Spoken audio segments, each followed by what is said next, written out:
Bonjour amis lecteurs et bienvenue pour cette nouvelle vidéo sur la chaîne, j'espère que vous allez tous bien.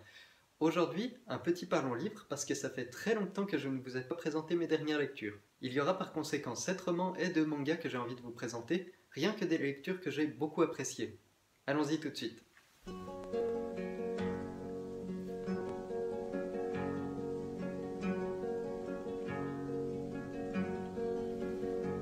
Dans l'ordre chronologique de mes lectures, le premier que je vais vous présenter est La liste de mes envies de Grégoire Delacour chez Le Livre de Poche.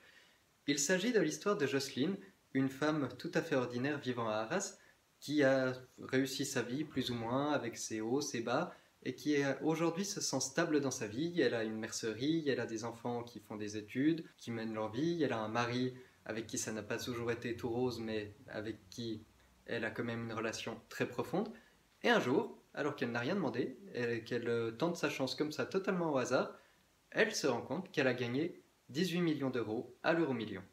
À partir de là, elle commence à faire une petite liste de ses envies, de ce qu'elle a envie de donner, d'offrir à ses conjoints, de ce qu'elle a envie d'offrir à son conjoint, ses enfants, ses amis, sa famille, mais pour l'instant, elle n'en parle à personne. Cependant, cette liste, elle la tient vraiment à jour et elle se rend compte qu'elle a des envies tout à fait basiques. Elle n'a pas envie de grande folie, elle n'a pas envie d'une grande maison, elle n'a pas envie d'une vie excessive. Tout ce qu'elle désire, c'est des petits objets ménagers, des petites choses du quotidien. Mais comme pour l'instant elle n'en parle à personne, son mari finit par tomber sur le billet et se dit mais pourquoi est-ce qu'elle ne m'en parle pas? Elle a l'intention de me quitter, elle va refaire sa vie, et par conséquent il décide de la couillonner avant qu'elle le couillonne, ce qui n'était pas du tout dans ses intentions à elle. Il s'enfuit donc avec le billet, et à partir de là commence réellement l'histoire à mon avis. C'est un roman que j'ai beaucoup apprécié parce que l'écriture de Grégoire Delacour est profonde et simple. Elle retranscrit très bien les émotions des personnages, elle va droit au but, elle est tantôt assez ironique, tantôt assez sarcastique, je dirais. Et franchement, j'ai trouvé l'histoire géniale. Il y a également une adaptation en film que je vous conseille très fortement parce que je trouve qu'elle suit bien le cours de l'histoire et qu'elle a gardé l'essentiel et les acteurs sont très bons. Le deuxième livre que je vous présente est Les Chroniques Homérides, volume 1, Le souffle de Midas de Alison Germain, que vous connaissez beaucoup plus probablement sur la blogosphère et booktube sous le nom de Lily Bookin. C'est son premier roman, c'est une histoire fantastique, basée beaucoup sur la mythologie grecque. L'histoire suit le récit de la vie de Louise, une jeune fille tout à fait ordinaire qui est aux études, qui un jour voit sa vie complètement basculer quand elle tombe sur une jeune fille à moitié mutilée dans un parc la nuit. Elle essaye de lui venir en aide, mais cette jeune fille lui dit des choses incompréhensibles, totalement incompréhensibles. Elle l'embrasse, sans raison. À ce moment-là, Louise s'évanouit et se réveille bien des heures plus tard à l'hôpital, ne comprenant absolument pas ce qui lui est arrivé. D'autant qu'elle raconte à tout le monde, et surtout aux inspecteurs de police, ce qui s'est passé, cette jeune fille mutilée, l'ombre noire qu'elle a cru voir dans la nuit, enfin, tout ça, et personne ne la croit parce qu'il n'y a tout simplement aucune preuve de ce qu'elle avance, comme si elle avait rêvé. Sauf que Louise n'en démord pas, elle est persuadée que ce qu'elle a vécu était réel. Chaque jour, Louise a de plus en plus mal à la tête, des maux de ventre, elle ne comprend pas pourquoi son état se dégrade à ce point, jusqu'au moment où, lors d'une grosse crise, elle se rend compte qu'elle a changé des objets autour d'elle en or. Intriguée, et avec l'aide de son ami Nimue, elle va commencer à enquêter pour essayer de savoir ce qui se passe. C'est à ce moment-là qu'entre en jeu l'inspecteur Angus Fitzgerald, qui semble en savoir beaucoup plus sur la condition de Louise et ce qui lui arrive réellement. Il commence alors à lui raconter l'histoire des Homérides, et plus particulièrement l'histoire du roi Midas, que je ne vous raconte pas parce que tout le monde connaît plus ou moins cette légende, et que ça vous spoilerait une bonne partie de l'intrigue. D'ailleurs, je pense m'arrêter là dans mon résumé en vous disant simplement que forcément, quelqu'un qui peut changer n'importe quoi en or, ça attire un certain nombre de convoitises et un certain nombre d'emmerdes avec. Comme il s'agit d'une histoire fantastique, il y a beaucoup d'autres personnes avec des pouvoirs qui entrent en jeu, et c'est ce qui donne vraiment une certaine dynamique. Pour ce qui est de mon avis, j'ai juste simplement adoré ma lecture, il n'y a pas d'autre mot. L'univers mis en place par Alison est formidable, je trouve qu'elle s'est très bien documentée sur la mythologie grecque et qu'elle l'a refaite à sa sauce, elle a réussi à créer sa propre mythologie qui tient totalement la route pour l'instant. Un très bon début pour ce premier roman, le style est fluide, la plume est très sympathique, on s'attache très rapidement au personnage, surtout à Louise avec son petit côté un petit peu ouais, je vais montrer que je ne suis pas une petite chose fragile, mais qui arrête pas quand même de tomber dans les emmerdes. Le côté très bourru de l'inspecteur Fitzgerald, J'ai juste adoré, c'est un bon premier roman et j'attends la suite avec beaucoup d'impatience. Bravo Lily. Troisième roman, un autre Grégoire de la Cour, toujours chez Le Livre de Poche, L'écrivain de la famille. Il s'agit de l'histoire d'Édouard, un jeune garçon qui, à l'âge de 7 ans, a eu le malheur de faire quelques petites rimes magnifiques sur un bout de papier, et par conséquent, tout le monde dans sa famille, dans son entourage, lui a dit « Ah, mais c'est formidable, t'as le sens des mots, tu vas devenir écrivain !» Et à partir de là, forcément, il va essayer de formater toute sa vie autour de ça, essayer d'écrire, et se rendre compte que ça ne marche pas parce que simplement, il a peut-être pas de talent. On va le suivre à travers tout.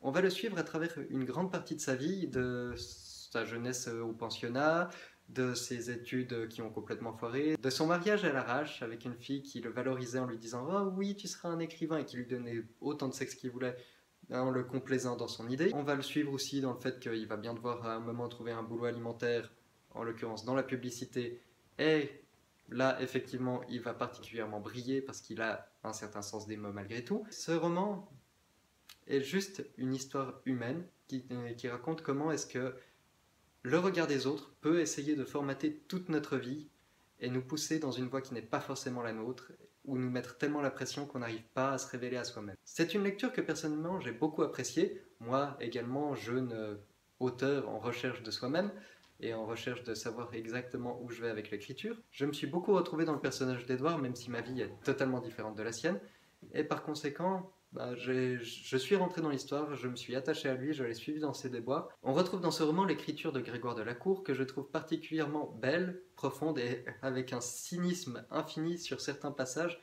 C'est génial, je vous le conseille. Là, on rentre dans une catégorie particulière puisque le prochain roman que je vais vous présenter est d'une auteure que je ne vous présente plus, vous savez que je l'adore, que je trouve son style juste magnifique, et en plus là il s'agit du dernier volume d'une de ses sagas, c'est Nos âmes plurielles de Samantha Bailey chez Rajo Éditeur.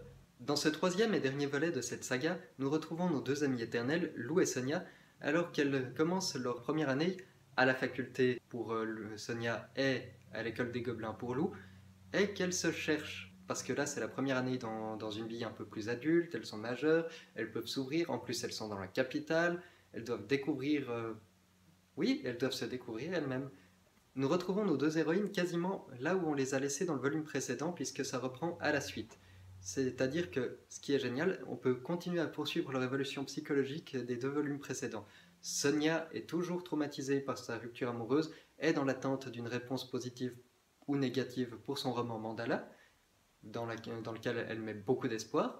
Et Lou, de son côté, continue son évolution, son ouverture au monde, essayer de devenir un petit peu plus extravertie, même si elle ne le sera jamais totalement parce que c'est son caractère, à point c'est tout.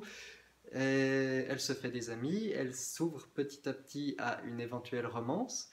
Ce roman se penche davantage sur comment elles évoluent dans leur milieu d'études supérieures, donc qui vont les orienter pour leur vie.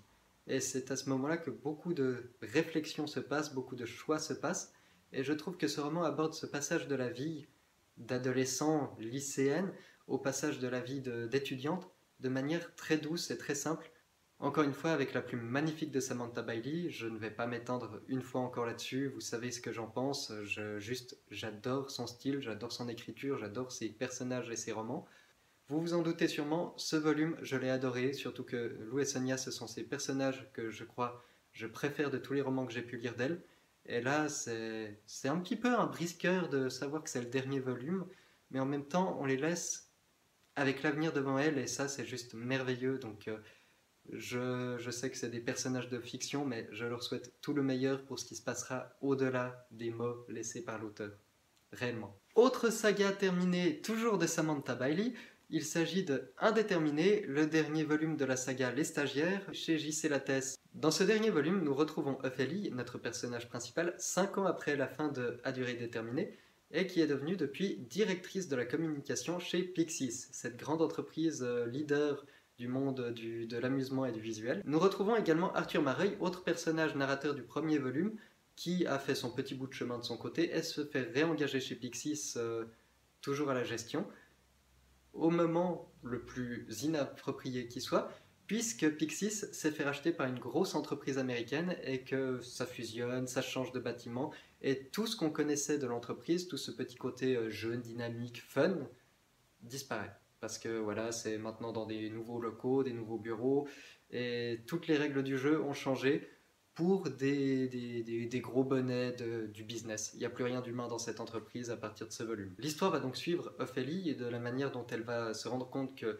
tout ce qu'elle a mis tellement d'années à construire est en train de changer et d'évoluer, et de savoir si elle a envie de se plier à ces nouvelles règles ou d'aller contre. Quant à Arthur, qui a un point de vue extérieur, et lui a beaucoup évolué depuis le premier volume de son côté, a fait un bon bout de chemin psychologique, a mis de l'eau dans son vin et a découvert que réellement il n'est pas fait pour ce petit monde de bourgeoisie dont il est issu à la base et qu'il veut des choses simples. Le fait étant qu'on les avait laissés alors que leur relation était juste absolument abominable et destructrice, et les avait tous les deux laissés, dans le cas de Feli, plus bas que terre, et dans son cas, avec plein d'interrogations sur la vie. Et en fait, les deux intrigues vont se mélanger réellement, et on va découvrir comment les deux personnages vont se réapprendre, et voilà, c'est le bon terme, se réapprendre avec 5 ans de différence et des nouveaux cheminements faits de chacun de leur côté. On va donc suivre ces deux intrigues qui vont s'entremêler, à savoir comment est-ce que les deux personnages vont de nouveau se croiser, se redécouvrir et apprendre à se pardonner, déjà, par rapport à ce qui s'était passé dans le premier volume, et l'intrigue de comment est-ce que on réagit quand tout ce qu'on a connu, tout ce qu'on a mis tellement d'énergie à se bâtir, s'effondre. On retrouve également tous les personnages des stagiaires, c'est-à-dire que on va revoir Hugues de Rieux, qui de son côté a encore une fois changé de voix et est aux États-Unis, mais cette fois au moins il est en couple et il s'assume au niveau de son homosexualité. On va retrouver également Alix, que j'adore juste tellement, cette fille est géniale, qui a également obtenu la direction d'un service chez Pixis.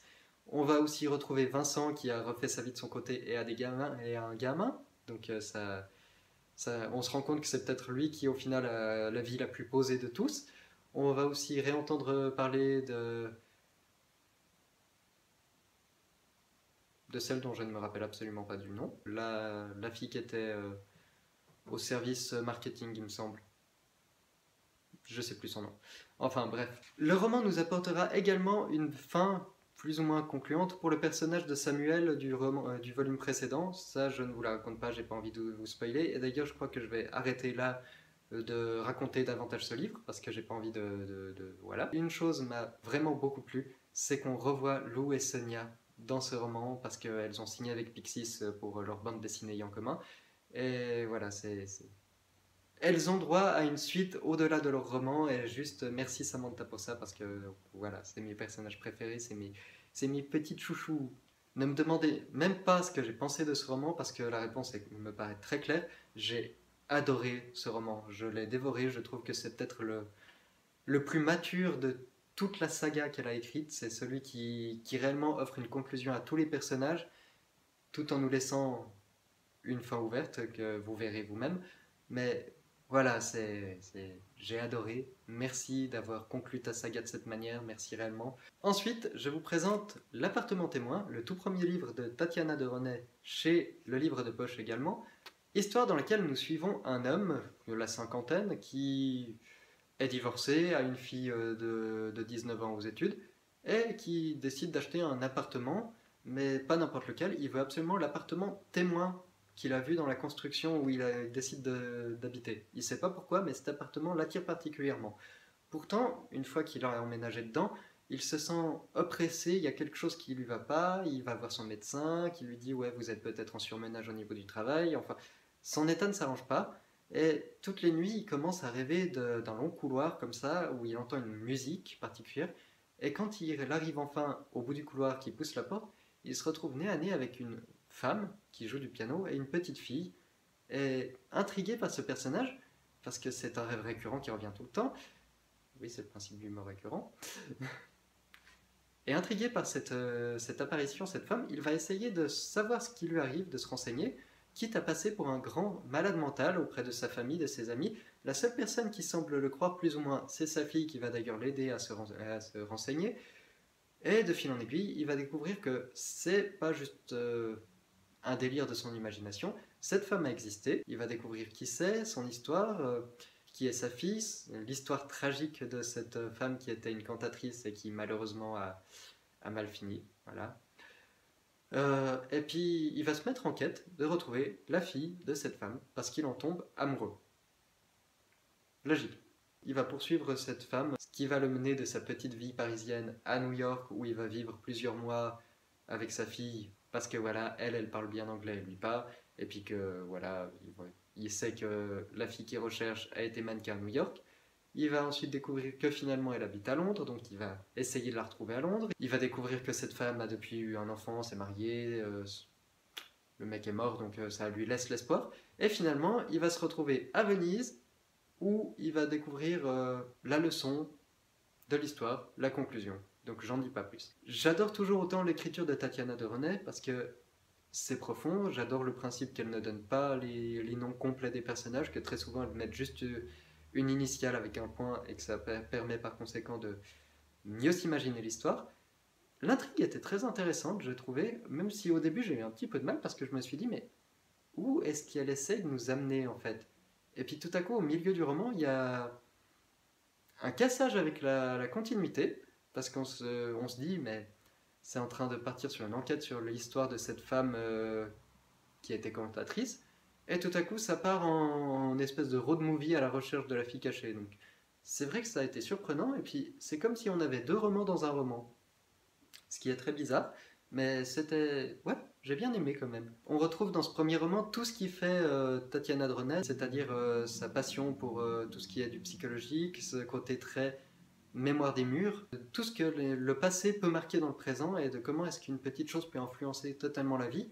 Et surtout, cette obsession pour les gens qui deviennent un petit peu fous et qui tombent dans les méandres de leur propre raisonnement psychologique. J'ai beaucoup apprécié, et particulièrement la narration alternée, un chapitre écrit à la première personne et un chapitre écrit à la troisième personne. Donc ça donne une certaine dynamique au roman. Beaucoup apprécié. Ensuite, je vous en avais parlé dans mon book haul du Salon du Livre de Genève. Il s'agit de Pax et le petit soldat de Sarah Pennypacker, illustré par John Classen.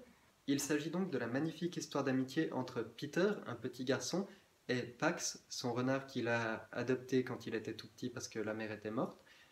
Et ça se passe dans un pays indéfini, très probablement l'Amérique, où il y a une guerre comme ça, et par conséquent, ben, Peter doit aller chez son grand-père à l'autre bout d'on ne sait pas où, pour se protéger de la ligne de guerre qui est en train d'approcher. Et là, il doit abandonner son renard dans la forêt parce que son père l'y oblige. Déjà le premier chapitre est bouleversant, juste. Et donc ça va suivre l'histoire de comment est-ce que Peter ne supporte pas l'idée de laisser son renard dans la forêt parce qu'il se dit c'est un renard apprivoisé, il sait pas ça, il sait c'est un renard. Comment est-ce que l'histoire va donc nous raconter comment est-ce que Peter va absolument essayer de retrouver son renard, s'enfuir de chez son grand-père, faire une traversée de la forêt à pied, tout ça pour retrouver son renard parce qu'il a peur qu'il meure puisque Pax n'a simplement jamais appris à chasser, étant un renard apprivoisé. Donc on va suivre le périple de Peter, qui se casse à un moment le pied et se fait héberger par une dame qui est géniale, ce personnage est absolument génial, qui va lui donner plein de leçons de vie et essayer de l'entraîner à être plus fort sur une seule jambe et puis à marcher avec des béquilles qu'elle lui fabrique. Et tout ce passage, c'est une magnifique leçon de vie. Et en alternance, on va aussi avoir droit à l'histoire de Pax qui rencontre une bande de renards qui vont lui apprendre à, pas redevenir sauvage, mais lui apprendre à comment se débrouiller dans la nature. Et comment est-ce que lui-même, de son côté, il va essayer de se dire je veux retrouver mon humain. Et ces deux histoires sont toutes les deux remplies d'enseignements, chacune d'un côté, aussi bien sur la vie sauvage que sur l'importance de l'amitié et de ce qui est réel et sincère. Et c'est un livre, voilà, moi je l'ai lu, j'ai adoré. En plus, les illustrations sont magnifiques. Je vous les avais déjà montrées dans la vidéo précédente. Mais voilà, rien que de vous en parler, ça me monte les larmes aux yeux parce que cette histoire est magnifique, elle est profonde, elle est douce. Enfin, par contre, je pensais que c'était une de ces histoires feel good. Euh, oui et non, parce que il y a plein de drames. C'est pas particulièrement heureux. C'est le genre d'histoire où, si vous êtes un petit peu sensible comme moi, vous vous retrouvez avec les larmes aux yeux tous les trois chapitres. Donc voilà, âme sensible, réellement prendre ça avec beaucoup de mollo mollo. parce que magnifique mais touchant, très touchant. Ensuite, oui, ça vous paraîtra obsessionnel, mais encore un Samantha Bailey. Il s'agit de Happy Lou Face chez Rajo Thriller, donc c'est le premier et seul roman policier qu'elle ait écrit jusqu'à présent. Il s'agit de l'histoire d'Emma, une lycéenne tout à fait ordinaire, qui un jour va recevoir un mail de son frère, Max, sauf que ça la laisse sur le cul, littéralement, parce que son frère est mort depuis plusieurs mois. Intriguée, elle va regarder le mail, elle va se rendre compte que bon, il lui l'avait envoyé avant sa mort par un site qui permet d'envoyer des messages à une date précise, et son frère lui parle alors d'un système très ancien, chinois et ingénieux d'oracle. Il s'agit du Yi-King. Je ne sais, moi je connaissais déjà un petit peu avant parce que j'avais vu des reportages là-dessus, mais je ne sais pas si vous connaissez. Le Yi-King, c'est un oracle qui est composé en fait de 3 pièces de monnaie qu'on lance, et suivant s'il y a plus de piles ou plus de faces, ça vous fait un trait plein ou un trait interrompu. Vous les lancez 6 fois, et ça vous donne donc un hexagramme composé de 6 traits qui, reporté sur une grille, permet d'avoir une réponse à la question qu'on a posée en lançant les pièces. Enfin, une réponse imagée, bien sûr, parce que c'est un oracle. À ce moment-là, entre en scène Jane Twilton, son acolyte, qui travaille pour la fondation Mantis, qu'elle a elle-même créée.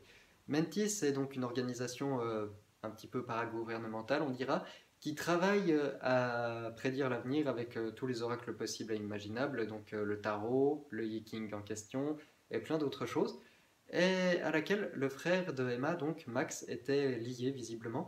Ce qui fait que Emma va se poser plein de questions, parce que ces gens-là sont en train d'enquêter sur la disparition de la fille du lycée, et elle va leur donner, leur apporter simplement son aide, puisqu'elle a en sa possession le Yi-King, et puis qu'apparemment, elle sait plutôt bien s'en servir.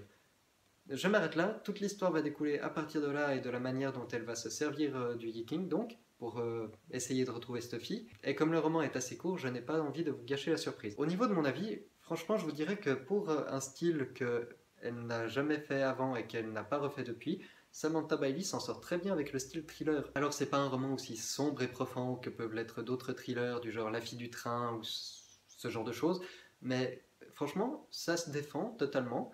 Alors, c'est peut-être pas le roman de sa bibliographie qui m'aura le plus marqué, mais j'ai passé un bon moment malgré tout avec ce livre, qui se lit très rapidement, et voilà, c'était un petit peu récréatif, j'ai bien apprécié. Le livre suivant, il s'agit de Nous les menteurs de Emily Lockhart chez Gallimard Jeunesse. Je ne vais pas vraiment vous le résumer parce que celui-là, je suis en train de le lire, mais je ne l'ai pas encore terminé, donc je voulais vous dire que je suis en train de le lire, que c'est plutôt pas mal, mais que j'ai un petit peu de peine avec le style d'écriture. Je sais pas s'il y en a d'entre vous qui l'ont déjà lu, mais ouais, je trouve ça un petit peu particulier. Enfin, je vais poursuivre et puis je vous en raconterai plus. Et enfin, pour terminer, quelque chose que j'ai sauté dessus quand je suis passé à la bibliothèque parce que voilà, je voulais découvrir le travail de Miya, la dessinatrice de manga, et bien sûr toujours la narration de Samantha Bailey. Leur manga Alchimia, donc volume 1 et volume 2, ces deux mangas sont absolument géniaux. L'écriture de Samantha Bailey se ressent réellement et le dessin de Miya est juste wow, sublime. Bravo Miya, c'est doux, c'est magnifique. Voilà, ça faisait longtemps que j'avais pas vu un manga avec un dessin aussi doux. J'adore.